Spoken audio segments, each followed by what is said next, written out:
episode of the Crossroads Podcast. My name is Neil, and I'm so fortunate to have three of my best mates on with me today. So I'm just going to go ahead and introduce them for you now. So first of all, we have Ryan Purdy. Hello. Next up, we have Dean Armstrong. Hello, how's it going? And last but not least, we have the one and only Adam Miller. Right, yeah. This is our first ever podcast, and we're really excited to just be putting these out on our YouTube channel. So why don't you go ahead now and hit the subscribe button and the notification bell as well. And by doing that, it means that you won't miss any of our videos or any of our content. So right now we're just going to ask these guys a few things about how life has been for them during lockdown. So Ryan, how's things been for you, mate? Yeah, not too bad. Just been trying to chill out, make the most of my time. Just kind of use this opportunity as an opportunity to get close to God, read my Bible, talk to people. Still try and keep the friendships up. I know it can be hard when you're not able to see them physically. It can be, annoying having to look at them through a computer screen, but I suppose what can you do about it? You just have to, I suppose, make the most of it. Yeah, well, praise God for Zoom. I think the Christian church would be lost without Zoom at the moment. So what about you, Dean? How have you been finding things? Not too bad. I've just been farting about, not really doing anything in particular, but I get my time in all right. Good man. It's the usual then, Dean. Just about the same. And Adam, what have you been doing? Have you been up to much? Are you still at uni or anything like that? Still doing coursework? A lot of coursework deadlines there, and that kept me very busy and certainly kept the mind occupied. So I suppose that was a blessing in disguise, because otherwise I probably would have been climbing the walls. But now, Spider-Man. I do that anyway. Spider-Man there. But no, that's good. That's good. And it's been great to keep in touch with you guys, even with our Bible studies and prayer meetings that we have. And just again, we want to shout that out during this podcast. If you want to be part of our Bible studies or prayer meetings, listen, just drop us a message. We would love to have you. We meet on a Monday night at 8 o'clock to have a wee short time with others just studying the Bible. And as well as that, on a Sunday at 3 p.m, we have a short time of prayer, just where we bring one another before the Lord and other situations that are affecting people during this time. So guys, what's your thoughts been on the whole lockdown situation and the whole coronavirus pandemic? Has there been anything that's struck you in your mind when you've been watching some of the news headlines or anything like that? I know one of the things that has sort of been standing out to me is just how quickly we seem to be going out of the lockdown. It's been strange, because it's we've been so strict up to now. And when we see a slight dip, and then we're releasing things, and it's just it seems crazy. Yeah. You're getting fed up. Seeing the pot with that. Yeah, I think it's kind of been a mixture of feelings. Some days you feel like, where's that time gone? Other days you're like, why can't this be over? Some days kind of go faster than others, but ultimately I'm ready for it all to be over. I'm a very sociable person, for anyone that knows me. If I stay around too long, I'm like Joey climbing the wall. Yeah, definitely starting to get difficult and starting to miss the social life, you should say, Purdy. Mm-hmm. Definitely. Especially about a snooker. A wee bit of snooker and a wee trip round McDonald's. Oh, I know. I've heard written off McDonald's is hoping to open another drive-through, as far as I'm aware. So I'll be packed out for the next couple of days. Just avoid the Ballymena direction. Well, you know what? I think I'm actually maybe just going to take a break from it. I ate so much McDonald's before all this, and I think I've finally got out of my system. So I'm hoping to maybe keep it that way and maybe be a bit more healthy when this is all over. So no, I need my chicken nuggets and my cheese bites, lads. How can you go without a Big Mac? I would agree with Neil. It was certainly good to get a break from it for a while. I think maybe we'll come out and that's a wee bit healthier. I think it'll drive people more insane. We're going to come out like Joe Wicks, aren't we? Oh, aye, yeah. Dream on. I'll come out like Rory Best. Head shaped and all. And again, we've heard this week from our Prime Minister, Boris Johnson, on the whole lockdown situation. Have you guys thought he done a good job, or were you maybe a bit confused about everything? To be honest, I think just with everyone, I was a tad confused, especially that he's all say like the Matt Lucas kind of mock of it, where like, oh, go to work, don't go to work, stay at home, don't stay at home. So we are saying, don't go to work, don't take public transport, go to work, don't go to work, stay indoors. If you can work from home, go to work, don't go to work, go outside, don't go outside, and then we will or won't do something or other. So it's like, it was kind of, it was all over the place a wee bit. I think it's because the kingdom, as it were, is brave and divided on the matter. Yeah. I suppose as well, one of the things that you have to consider is that as much as we are a united kingdom as such, but Northern Ireland is not part of that landmass. And like we're in a completely different island as such. So like obviously we're going to have a different sort of it's affecting us all differently. Culture of like, coronavirus, do you know what I mean? So we'll all need to take different approaches, as you say, but it's just going to be a bit confusing. But I don't think he made that clear enough in the speech, to be honest with you, because I see even in like Portland Road, my local village, it's been like a normal day. Like I would nearly go as far as say it's like busier than normal because people are off as well. So it's just been a bit manic. I think overall, like Boris has done like a decent job. I just found like his most recent address to be like not that useful at all. I just think it's good to remember that he had it, and like I think when you've had an encounter with something like coronavirus and just even like a scare with death itself, I think it should change you a wee bit. Like, what do you think of the advice that's been given? Do you think it's been useful? Like, or what's your thoughts? I think one of the things for me was you and me are vulnerable people. We with different health conditions and we're more subject to be more ill from coronavirus. And I think from that end of things, it has been like, so am I supposed to turn into a recluse essentially and just stay in the house the whole time, or am I allowed to nip to the shop to get a couple of things, or do I need to send somebody? Now, I'm fortunate enough that I have family and everything else that I live with, but it's just that sort of, for anybody that is in that category, how do you juggle that? Do you know what I mean? And that has been the thread the whole time, even with this easing of restrictions, is am I allowed to go out now, or do I stay in? What should I change what I've been doing? It's strange. It's a strange scenario. I think the politicians are like listening to like a dozen different voices of different experts saying like nearly different things. It's just been like, like what do I even take from this? No, like the advice has been very wishy-washy, and I think it just leaves people the kind of feeling of being scared. They don't know what to do. Some being scared of the actual virus itself, being, like ending up catching it, and others just like fearful of like getting caught because they're out for like a daily stroll down to the shop, or whether they're going out for non-essentials or not. It's putting people off going into the social square. Like when you were saying about politicians, Joey, I was listening to a podcast yesterday. I was listening to a podcast. It was the BBC World Service, and they were talking about how Boris Johnson started out this journey, talking about going to hospitals and shaking hands with people and being so enthusiastic that I'm shaking hands with people that's got coronavirus. I shake hands with everybody. Just wash your hands while you're singing happy birthday.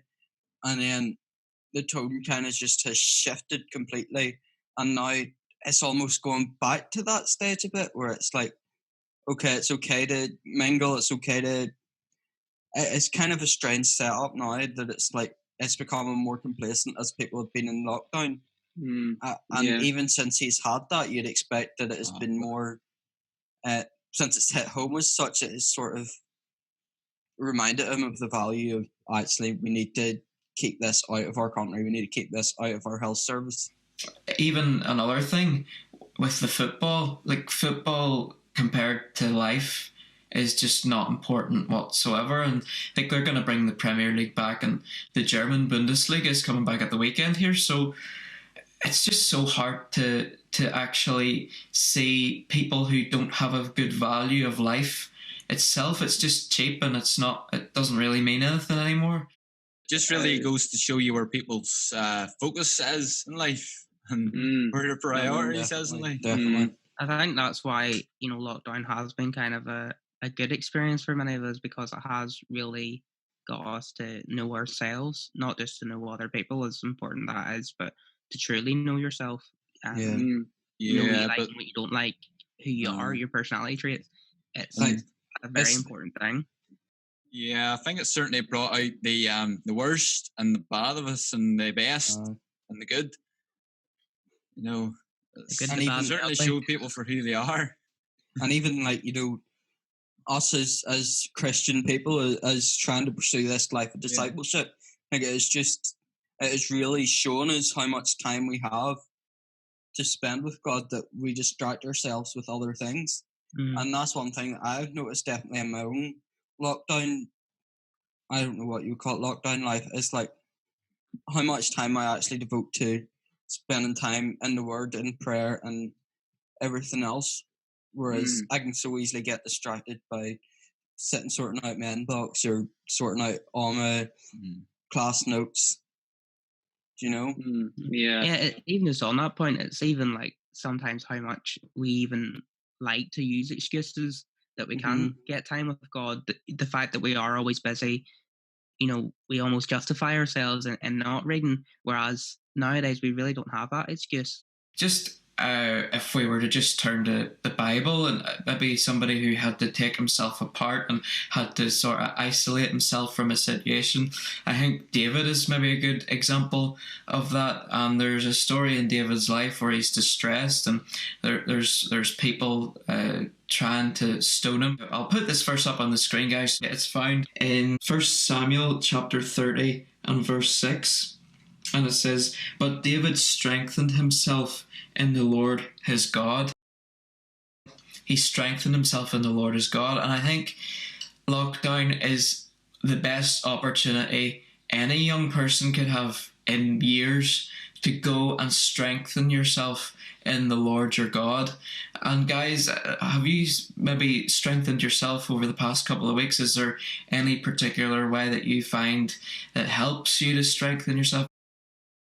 Well, just throughout, I've sort of been thinking that one of my favourite passages is Psalm 40, and Neil there talks about David, and it just talks about him there being in the pit, and the Lord bringing them up and placing them on a solid rock. And so often, the Lord brings us up from when we're down and places us on a solid rock. And I started thinking to myself, when you're down, look up.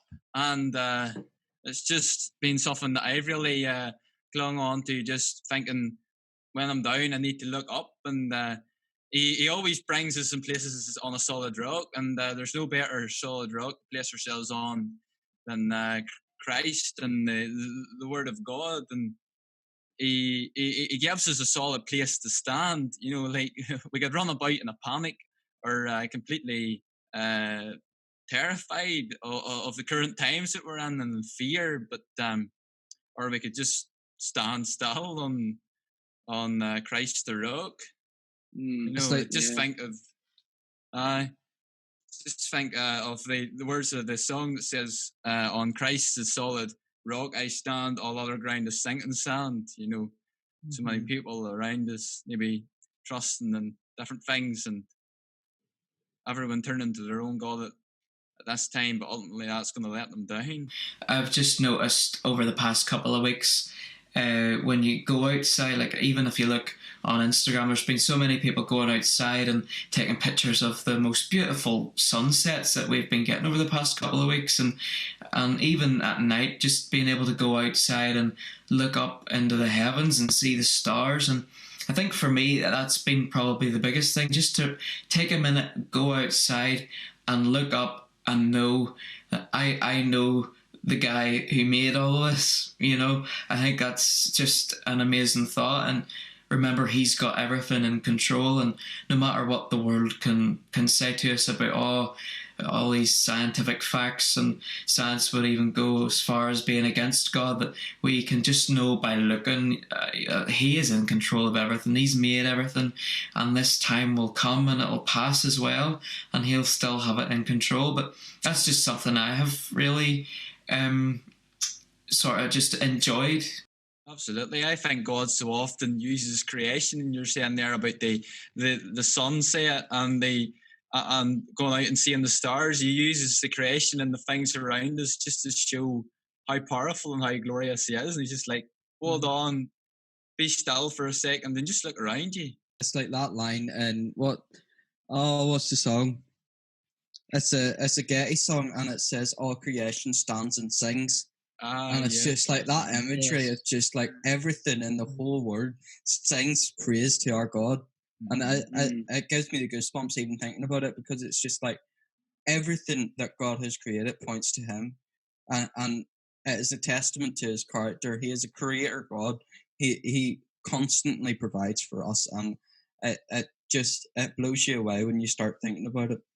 Mm-hmm. Especially even on that point, just about how creation does paint a picture. It's, Romans 1, even talking about how it's clear that, through creation there is a God. When we look at how much order there is and how much control there is, there's no other explanation for it other than that there is really a God and that he is in complete control. And as you have all said, it's such a great comfort, and even just hearing the birds sing, sometimes just being able to sit and listen to that is a wonderful, calming thing. Yeah. And like, to pick up on what Dean was saying there, if we're going to get into name that worship tune, I would maybe add on another song. It says, every painted sky a canvas of your grace. I think when you just look up and you realise, whoa, God, you're so amazing, despite everything I'm hearing around me, despite everything that the world hurls at us, saying that God isn't real, God isn't true, that we can know in our own hearts when we look through our eyes and just encounter his creation. But no, it's just, he's such an amazing God, isn't he? It's phenomenal, isn't Absolutely. it? He definitely is. Just to maybe change the conversation a wee bit in our short time with you today, guys, I just maybe want to highlight the maybe not so good things. As you know, there's so many people have unfortunately died and passed away due to this terrible virus, and I think I've got some of the statistics here. They'll come up on the screen for you. So in the United Kingdom, there's been, as far as today goes, there's been 233,000 cases of coronavirus, and out of those 233,000, there has been 33,614 precious people have died because of this thing. And when it goes to the Northern Ireland statistics, it's maybe a wee bit different, because over the past day or so they've been saying that the numbers have actually been up by 70% from what the media has been reporting to us. On the 1st of May, there was 376 deaths in Northern Ireland, but we can expect that number to increase over the next couple of weeks when we realise just how many people have died from this. It's such a tough topic, death. When we're talking about death on this podcast, we don't want to come across as being bigots or know-it-alls, and we want to be sensitive about it, because death has affected all of us, and we just want to remember that people are going through bereavement and really tough times, but we want to say it, God's with you, God's for you, and he can comfort you like the way nobody else can during this time. And maybe, guys, if you have one or two thoughts about how people can maybe cope during this time if they've lost somebody or they've heard of somebody who has unfortunately passed away because of coronavirus, what sort of thing they can do? I suppose something like this, it really, when it hits home, it starts to put things into perspective, and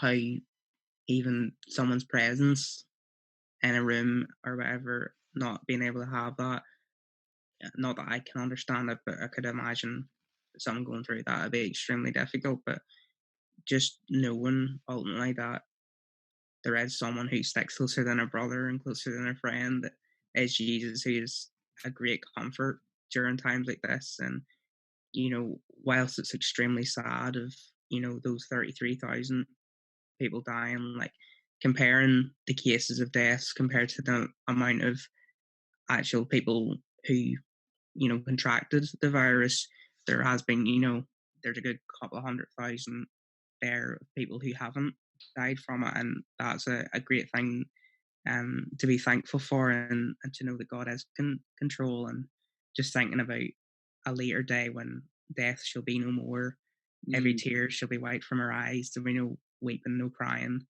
no mourning. Just looking forward to that day.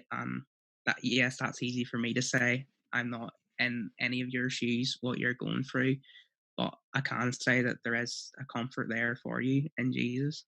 Mm-hmm. It's just like that is our only hope in this life, is that Christ will sustain us when that time comes. And if you're not ready for that, definitely drop us a message, drop any of us a message, and we'll be more than happy. Even contact your local church or whatever it is. Just get right with the Lord, because it is such an amazing walk. It is such an amazing life. It's not going to be easy. It's not going to be all cushy, but at the end of the day, God is sovereign and He reigns forever. And that's one of the things that definitely helps me in dealing with maybe the thought of death. Now, I had my father took coronavirus, and it was quite a scary time. Thankfully, he conquered it. He came over it, and God brought him through it. But even just the peace that was on our house, and there was no real anxiety, there was no real worry there, and I strongly believe it's because he has made a profession of faith, and we knew that in every circumstance God would provide and God would protect him, and I believe that. I believe that that's what God done. He pulled him through that, but we have to be ready for when that time comes and He calls us home, and He says to us, "Come home, my servant," and well done, my good and faithful servant. And that's what we must do in this whole time, is continue to serve Him and not take a back seat. I just going off what you're saying there, Dean. You were talking there about your dad having coronavirus and just the peace you knew about that. And recently there, I heard a testimony of a guy, a Christian guy. Well, obviously I was giving this testimony, but and always helps when you're a Christian giving your testimony, doesn't it? It does, Oh dear. Contributes a lot to the story. Oh dear. I I was just I just recently heard the testimony of a guy that I know who had went through coronavirus, as you said your dad had, and he just testified to how he felt even in the hospital bed. He could feel the presence of Jesus by his side. And if you're not saved and you're going through these things, then you're not going to feel the presence of Jesus by your side, and you're going to be lacking that, and you're going to be lacking a hope that can be only found in trusting in Jesus. And it'd be very scary to go through a situation like that, I think, as a Christian, without having Jesus by my side and being able to feel His presence. And just then you even can testify to the peace and the calm that it brought in your own life and in your own family. Yeah, that's brilliant. And thanks so much for sharing that with us, Dean. And just joy what you said there. The Bible says in your presence there is fullness of joy. There's no absence, there's no lack. It is complete fullness. But listen, we're going to leave it there for this episode, and we just really want to thank you all for joining in and being able to actually want to watch this with us. So we're going to leave it there this week, but as Dean mentioned earlier, if you want to get in contact with us, if you've any questions, if you've anything you would like to know, please don't hesitate. We would love to get in contact with you and just make a friendship there. So we pray for your safety. We pray God's blessing upon your life, and we're looking forward to seeing you next time. God bless and take care.